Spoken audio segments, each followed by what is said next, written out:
ಕಾಂಗ್ರೆಸ್ ಮುಖಂಡ, ದಲಿತ ಮುಖಂಡ, ಹೋರಾಟಗಾರ ನರಸಯ್ಯಪ್ಪನವರಿಗೆ ಡಾಕ್ಟರ್ ಬಾಬು ಜಗಜೀವನ್ ರಾಮ್ ಪ್ರಶಸ್ತಿ ದೊರೆತ ಹಿನ್ನೆಲೆಯಲ್ಲಿ ಅಭಿನಂದನೆ ಕೋರಿದ ಕರ್ನಾಟಕ ಮಾದರ ಮಹಾಸಭಾ ನೌಕರರ ಸಂಘಟನೆ. ಹೌದು, ತುಮಕೂರು ಮಂಡಿಪೇಟೆಯಲ್ಲಿ ಕೂಲಿ ಕೆಲಸ ಮಾಡಿಕೊಂಡು ಸತತ 35 ವರ್ಷಗಳಿಂದ ಸಂಘಟನೆಯಲ್ಲಿ ತೊಡಗಿಸಿಕೊಂಡು ದೀನ ದಲಿತರ ಸೇವೆ ಮಾಡುತ್ತಾ ಬಂದಿದ್ದಾರೆ. ನಿಜ, ಇಂತಹ ವ್ಯಕ್ತಿಗಳು ಸಮಾಜದಲ್ಲಿ ಅಪರೂಪ ಎಂದರೆ ತಪ್ಪಾಗಲಾರದು. ಹೊಟ್ಟೆ ಬಟ್ಟೆ ಕಟ್ಟಿಕೊಂಡು ಮಂಡಿಪೇಟೆಯಲ್ಲಿ ಮೂಟೆ ಹೊತ್ತು ಕೂಲಿ ಮಾಡಿ ಕೂಡಿಟ್ಟ ಹಣದಲ್ಲಿ ದೀನ ದಲಿತರ ಸೇವೆ ಮಾಡುತ್ತಿರುವುದು ಶ್ಲಾಘನೀಯ. ಸಮುದಾಯದ ನಾಯಕ ನರಸಯ್ಯಪ್ಪನವರನ್ನು ಸರ್ಕಾರ ಗುರುತಿಸಿ ಎಂಎಲ್ಸಿ ಮಾಡಬೇಕೆಂದು ಮಾದಿಗ ಮಹಾಸಭಾ ನೌಕರರ ಸಂಘಟನೆ ಆಗ್ರಹಿಸಿತು.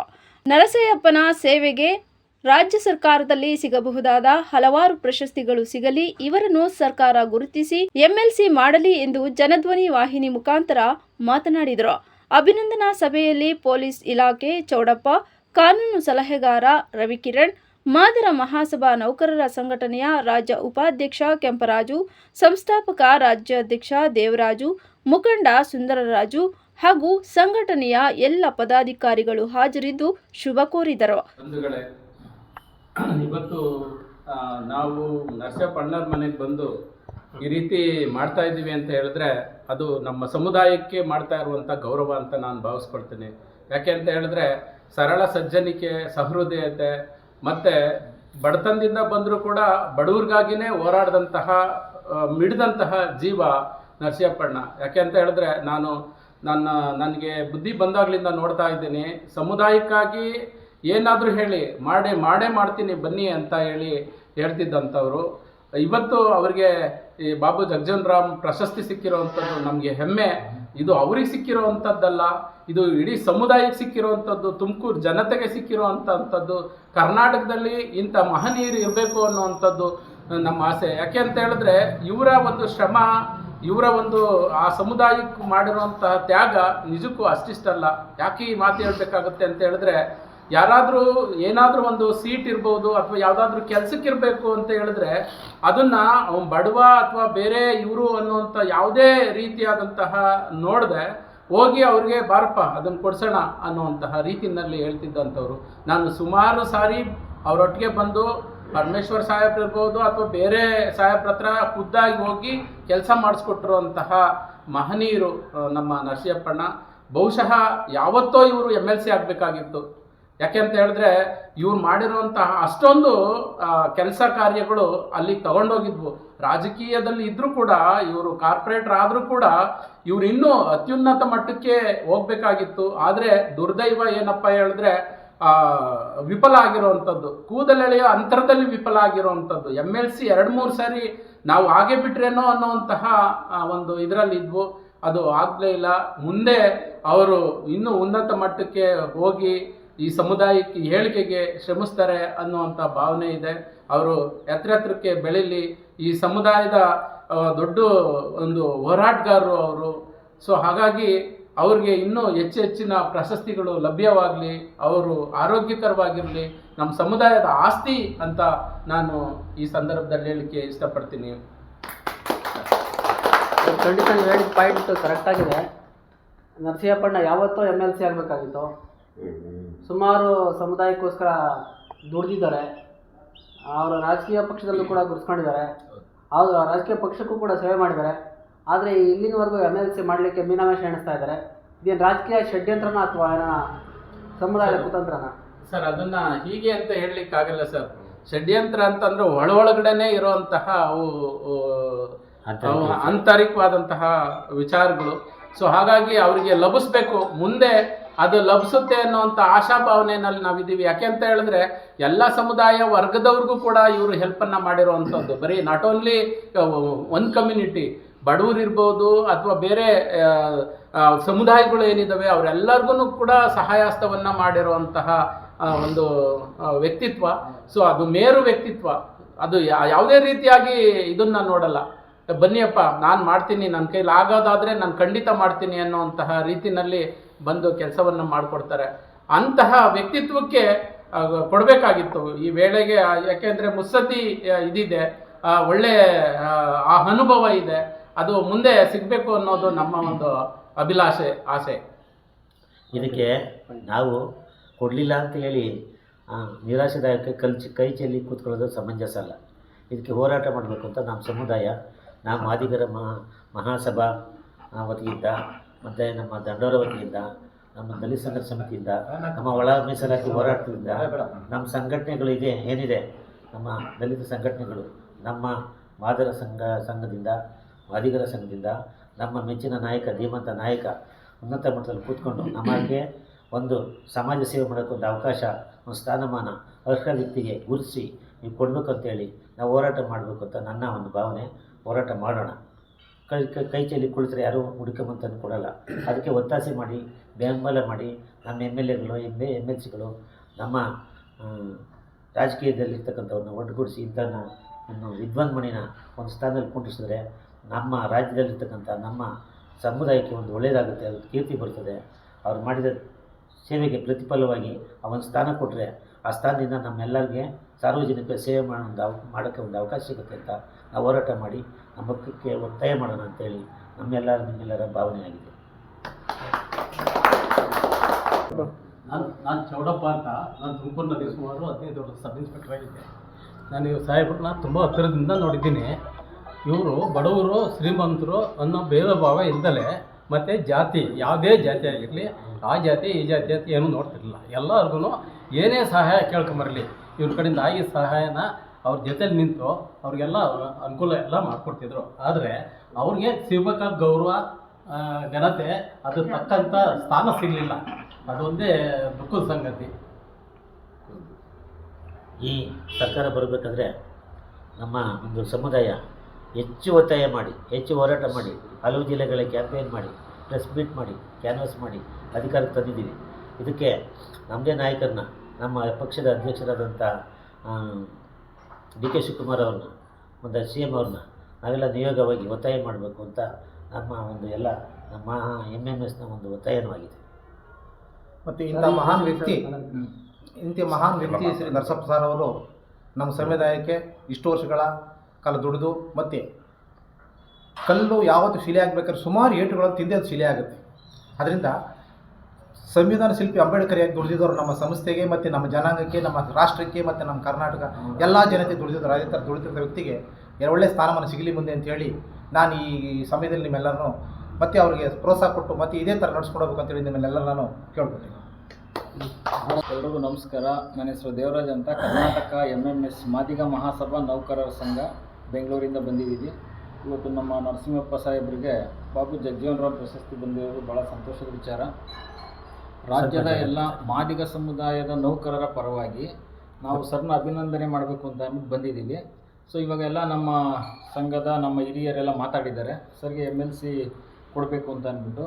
ಇದಕ್ಕೆ ಸಂಬಂಧಪಟ್ಟಂಗೆ ನಾವು ಯಾವ ಪಕ್ಷದ ಹತ್ರ, ಯಾವ ಲೀಡ್ರ್ ಹತ್ರ, ನಾಯಕರ ಹತ್ರ ಹೋಗಬೇಕು, ಅದಕ್ಕೆ ನಾವು ಎಲ್ಲ ನಿಯೋಗ ಹೋಗಬೇಕು ಅಂತ ನಮ್ಮ ಸರ್ ಹೇಳಿದ್ದಾರೆ. ಅದರ ಪ್ರಕಾರ ನಮ್ಮ ನೌಕರರ ಕಡೆಯಿಂದ ಯಾವ ಬೇಕೋ ಬೆಂಬಲವನ್ನು ನಾವು ಕೊಡಲಿಕ್ಕೆ ಸಿದ್ಧರಿದ್ದೀವಿ.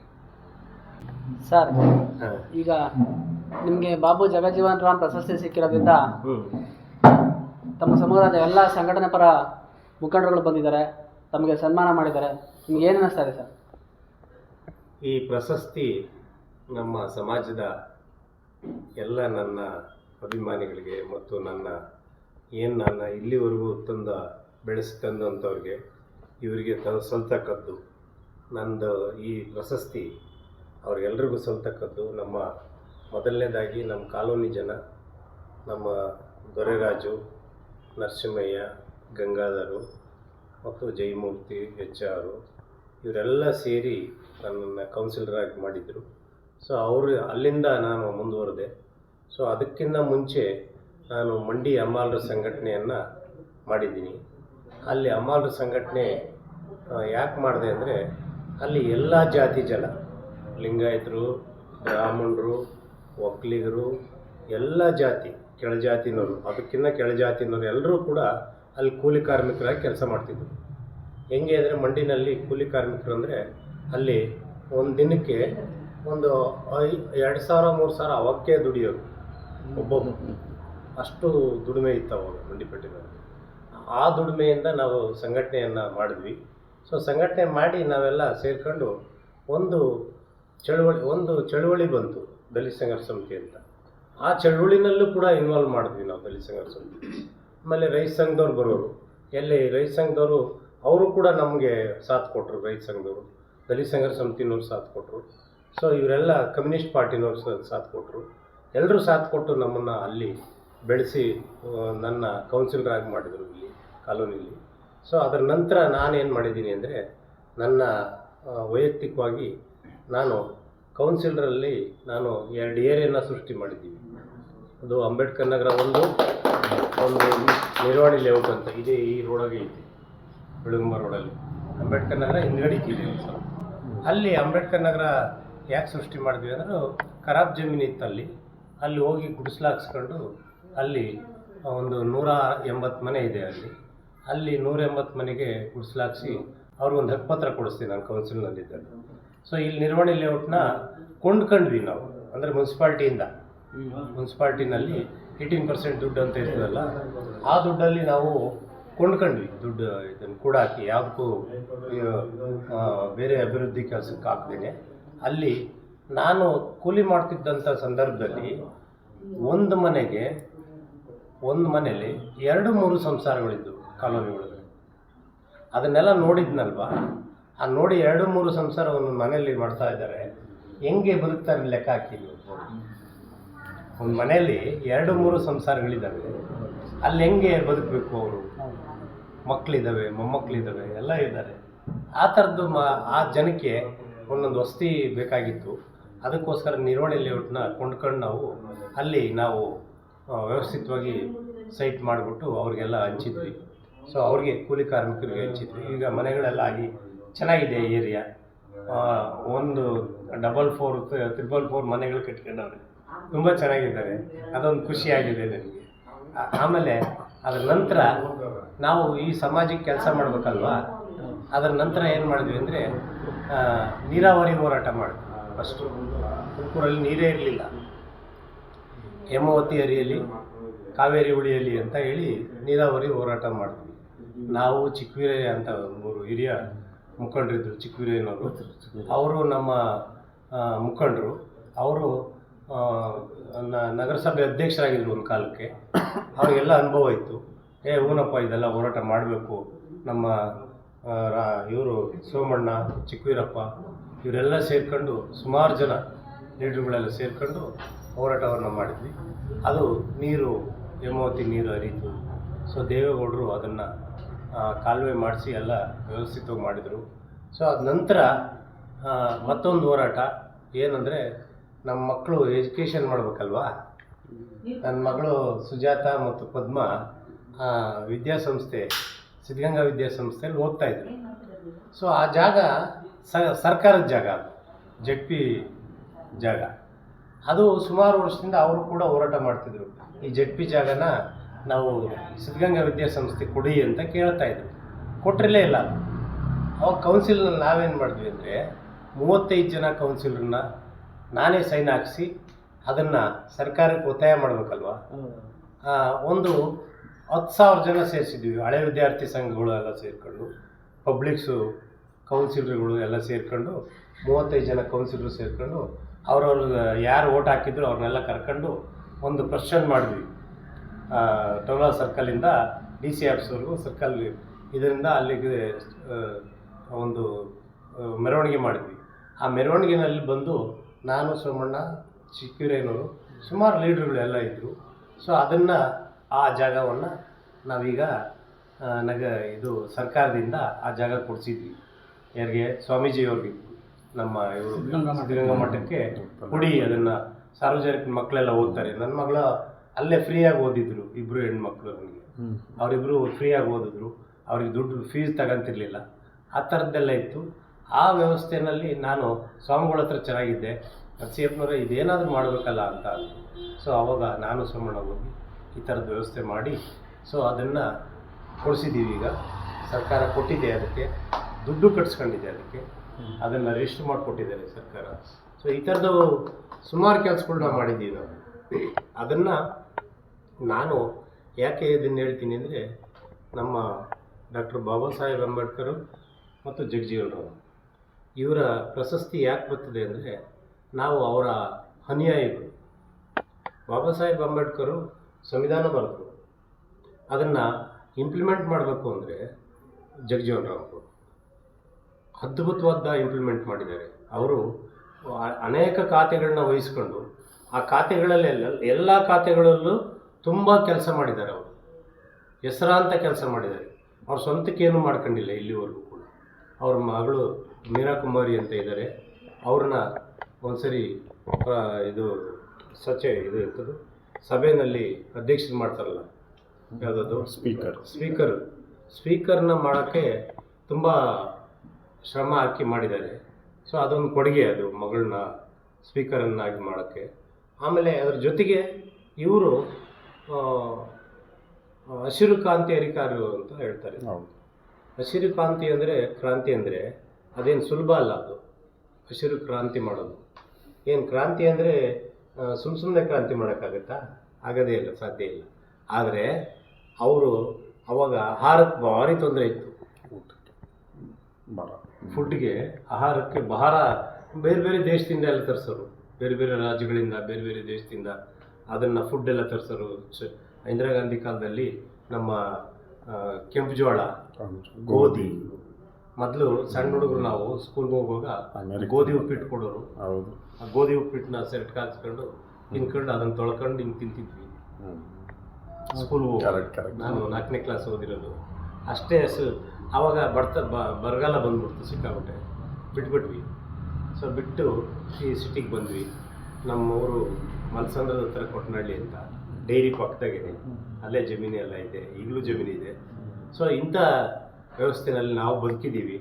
ಇದೆಲ್ಲ ಈ ಪ್ರಶಸ್ತಿ ಮತ್ತು ಅವರು ಸುಮ್ಮನೆ ಒಂದ್ಸರಿ ಡಿಫೆನ್ಸ್ ಮಿನಿಸ್ಟರ್ ಆಗ್ತಾರೆ, ರಕ್ಷಣಾ ಮಂತ್ರಿಗಳಾಗ್ತಾರೆ. ಅದು ವಾರ್ ಫೀಲ್ಡಲ್ಲೇ ಹೋಗಿ ನಿಂತ್ಕೊಂಡು ಆ ವಾರ್ ಫೀಲ್ಡಲ್ಲಿ ತುಂಬ ಕೆಲಸ ಮಾಡ್ತಾರೆ. ಅದು ನಮಗೆ ಗೊತ್ತಿಲ್ಲ. ಸೊ ಇದನ್ನ ರೆಕಾರ್ಡಲ್ಲಿದೆ, ಸುಮ್ಮನೆ ಎಲ್ಲ ಮಾತಾಡೋದಲ್ಲ. ಇದೆ ಆರ್ಡರ್ ಮಾಡ್ತಾರಂತೆ. ಸೊ ಅಂಥ ಕೆಲಸಗಳನ್ನ ಅನೇಕ ಇನ್ನೇನು ಇದು ಸಾರಿಗೆ ಸಚಿವರು ಆಗ್ತಾರೆ, ಬೇರೆ ಬೇರೆ ಖಾತೆಗಳೆಲ್ಲ ತಗೊಳ್ತಾರೆ, 5-6 ಖಾತೆ ತಗೊಳ್ತಾರೆ. ಸೊ ಅವರು ಒಂದು 40 ವರ್ಷದ ಕಾಲ ಅವರು ಅಧಿಕಾರದಲ್ಲಿರ್ತಾರೆ. ಅಷ್ಟಿದ್ರೂ ಅವರೇನು ಅಂಥ ಆಸ್ತಿ ಮಾಡಿಲ್ಲ. ಈಗೇನಿಲ್ಲ, ಒಂದು 10 ವರ್ಷ ಅಧಿಕಾರಕ್ಕೆ ಬಂದ್ಬಿಟ್ರೆ ಕೋಟಿ ಆಸ್ತಿ ಮಾಡಿಬಿಡ್ತಾರೆ. ಅದು ಆ ಕೆಲಸ ಅವ್ರು ಮಾಡಿಲ್ಲ. ಅದಕ್ಕೆ ಅವ್ರನ್ನ ಇವತ್ತು ಪ್ರತಿಮೆ ಮಾಡಿ ಅವ್ರ ಹೆಸರ ಮೇಲೆ ನನಗೆ ಏನು ಪ್ರಶಸ್ತಿನ ಕೊಡೋಕ್ಕೆ ಕಾರಣ ಯಾರು ಅಂದರೆ ಅವರೇ, ಜಗಜೀವನ್ ರಾಮ್ ಮತ್ತು ಅಂಬೇಡ್ಕರ್ ಅವರು.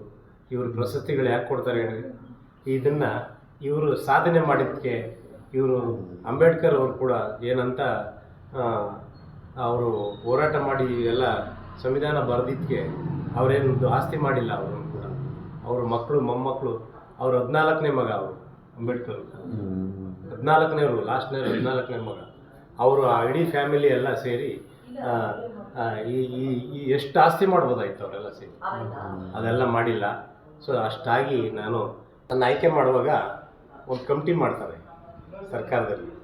ಆ ಕಮಿಟಿನಲ್ಲಿ ಎಸ್ ಸಿದ್ದರಾಮಯ್ಯನವರು ಅಂತ ಚೇರ್ಮನ್ ಆಗ್ತಾರೆ. ಸೊ ಅದಕ್ಕೆ ಕಮಿಟಿ ಸದಸ್ಯರಾಗಿ ಅನೇಕರು ಇರ್ತಾರೆ. ಅದರಲ್ಲಿ ನಮ್ಮ ದಿನೇಶ್ ಅಮೀನ್ಮಟ್ಟು ಮತ್ತು ನಮ್ಮ ಬಿ ಕೃಷ್ಣಪ್ಪನವರು ಹೋರಾಟ ಮಾಡಿದ್ರಲ್ಲ, ಸಂಘಟನೆ ಕಟ್ಟಿದವರು. ಬಿ ಕೃಷ್ಣಪ್ಪನವ್ರ ಮಿಸ್ಸಸ್ ಇಂದಿರಾ ಕೃಷ್ಣಪ್ಪನವರು ಇದ್ದರು. ಸೊ ಅವರೆಲ್ಲ ಸೇರಿ ನನ್ನ ಈ ಪ್ರಶಸ್ತಿಗೆ ಆಯ್ಕೆ ಮಾಡಿರೋದು.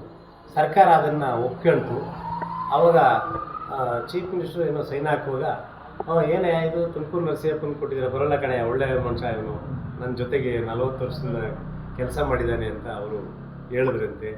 ಸೊ ಇದು ನನಗೆ ಗೊತ್ತಿಲ್ಲ, ಅವರು ಯಾರೋ ಸ್ನೇಹಿತರು ಹೇಳಿದ್ದು ನನಗೆ, ಅವರ ಆತ್ಮೀಯರು ಹೇಳಿದ್ರು. ಸೊ ಹಿಂಗಾಗಿ ಈ ಪ್ರಶಸ್ತಿ ಲಭ್ಯ ಆಗಿದೆ. ಸೊ ನೀವು ಹೇಳ್ದಂಗೆ ನಾನು ಯಾವತ್ತೋ MLA ಆಗಬೇಕಾಯಿತು. ಆ MLA ಆಗಿ ನಾನು ಮದೇವಪ್ಪನವ್ರು ಹೇಳಿದ್ವಿ, ಎಷ್ಟೋ ದಿವಸದಿಂದ ನೀವು MLA ಆಗಬೇಕಾಯ್ತು ನರಸಿಂಹಪ್ಪನವ್ರು ಅಂತ ಮದೇವಪ್ಪನವರೇ ಭಾಷಣ ಮಾಡಿದ್ರು.